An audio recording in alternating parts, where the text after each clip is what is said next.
और उनके जैसे व्यक्तित्व जिन्होंने देश के आर्थिक विकास की एक बड़ी नींव रखी, उनको यथोचित सम्मान देने के लिए भारतीय जनता पार्टी और श्री नरेंद्र मोदी जी के नेतृत्व की एनडीए सरकार भी पूर्णतः प्रतिबद्ध है। और इसी के दृष्टिगत कल कैबिनेट ने अपनी बैठक में यह तय किया कि मनमोहन सिंह जी की स्मृति में एक स्मारक और समाधि स्थल बनाया जाएगा और इसमें जो भी प्रक्रियागत समय होगा कांग्रेस पार्टी को यह कन्वे किया गया।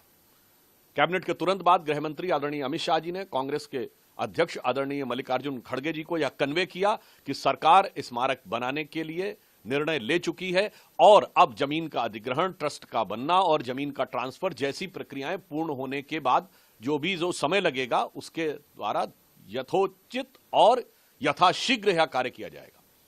परंतु बहुत दुख की बात है कि कांग्रेस पार्टी, जिसने जीवन काल में डॉक्टर मनमोहन सिंह जी को कभी सम्मान नहीं दिया, हमें याद रखना चाहिए कि अंतिम चरण में 2014 में उन्होंने एक राष्ट्रीय स्मृति बनाने का प्रयास किया था, क्योंकि जब उन्हें लगा था कि सरकार जाने वाली है, जिन्होंने अपने जीवन काल में कभी डॉक्टर मनमोहन सिंह को सम्मान नहीं दिया, आज उनकी मृत्यु के बाद भी वह उनके सम्मान के ऊपर सियासत करते नजर आ रहे हैं। यह बहुत दुखद है। और मैं याद दिलाना चाहता हूं देश को कि डॉक्टर मनमोहन सिंह गांधी नेहरू खानदान के बाहर देश के पहले प्रधानमंत्री थे जिन्होंने 10 वर्ष तक प्रधानमंत्री का पद ग्रहण किया। और यह भी याद दिलाना चाहता हूं कि कांग्रेस पार्टी ने नेहरू गांधी खानदान के बाहर किसी भी प्रधानमंत्री को सम्मान नहीं दिया। देश के पहले प्रधानमंत्री जो नेहरू गांधी खानदान के बाहर थे, जिन्होंने 5 साल पूरे किए, वो श्री पीवी नरसिम्हा राव थे। उनके साथ क्या हुआ सबको पता है। प्रणब मुखर्जी जी की ऑटोबायोग्राफी और उनके परिवार के लोगों ने जो संस्मरण लिखे हैं उसमें प्रणब मुखर्जी जी के साथ क्या हुआ है सबको पता है। कांग्रेस पार्टी का इतिहास रहा है कि उनके प्रथम परिवार के बाहर के किसी भी नेता को सम्मान नहीं दिया गया। सरदार पटेल से लेकर लाल बहादुर शास्त्री जी से लेकर पीवी नरसिम्हा राव तक के दर्जनों उदाहरण देश के सामने हैं। कम से कम आज इस दुख की घड़ी में राजनीति करने से बाज आना चाहिए।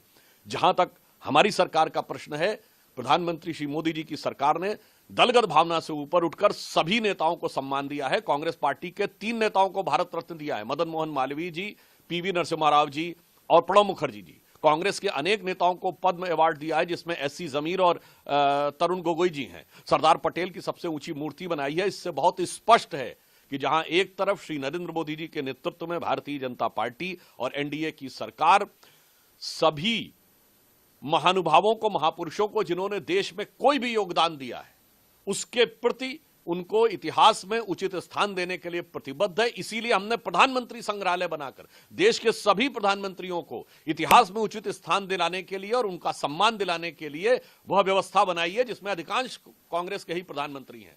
परंतु आज मैं पुनः कहना चाहूंगा, यह दुख की बात है कि डॉक्टर मनमोहन सिंह जी के कार्यकाल में जिस प्रकार का उनके साथ बर्ताव हुआ है, देश के साथ कुछ छुपा हुआ नहीं है। आज उनके देहावसान के बाद भी उसी प्रकार की भर्त्सना योग्य राजनीति करती कांग्रेस पार्टी नजर आ रही है।